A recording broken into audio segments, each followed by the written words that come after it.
తెలుగు తొలిమెట్టు అని. నిజానికి విద్యార్థి ఎదుగుదలకు తోడ్పడుతున్నటువంటి తెలుగు తొలిమెట్టు, ఆ మెట్టు నుంచి ఉన్నత స్థానానికి అతను చేరుకోగలుగుతాడు. అతనికి ఆ మెట్టు ఎక్కించి చేయుతను అందిస్తున్న మా తెలుగు భాషోపాధ్యాయులందరికీ కూడా ముందుగా నమస్కారాలు, విద్యార్థులందరికీ ఆశీస్సులు.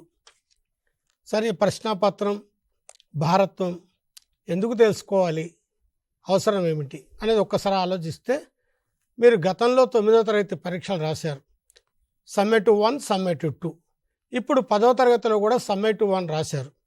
రేపు మొన్నాడు ప్రీ ఫైనల్ కూడా రాయబోతున్నారు. సో మీకు ప్రశ్నాపత్రం ఎలా ఉంటుంది అనేది ఒక ఐడియా ఉంది. అయితే ముఖ్యంగా 10వ తరగతిలో ఏం చేయాలంటే, మన ప్రశ్నాపత్రం సామర్థ్యాల వారీగా ఉంటుంది.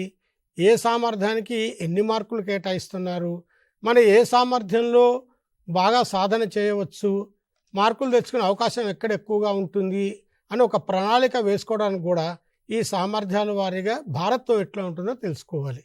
ఒకసారి దాన్ని మళ్ళీ మనం గుర్తు చేసుకుందాం. మనం ఫస్ట్ లాంగ్వేజ్ గురించి మాట్లాడుతున్నాం. ఈ కార్యక్రమం చూస్తున్న సెకండ్ లాంగ్వేజ్ తెలుగు విద్యార్థులు ఎవరైనా ఉన్నా వాళ్ళకి తర్వాత చెప్తాను, తొందరపడకుండా కన్ఫ్యూజ్ కాకుండా నిదానంగా వినండి. ఇది ఫస్ట్ లాంగ్వేజ్ మాత్రమే. ఇప్పుడు మనం భారత్వం చూస్తున్నాం.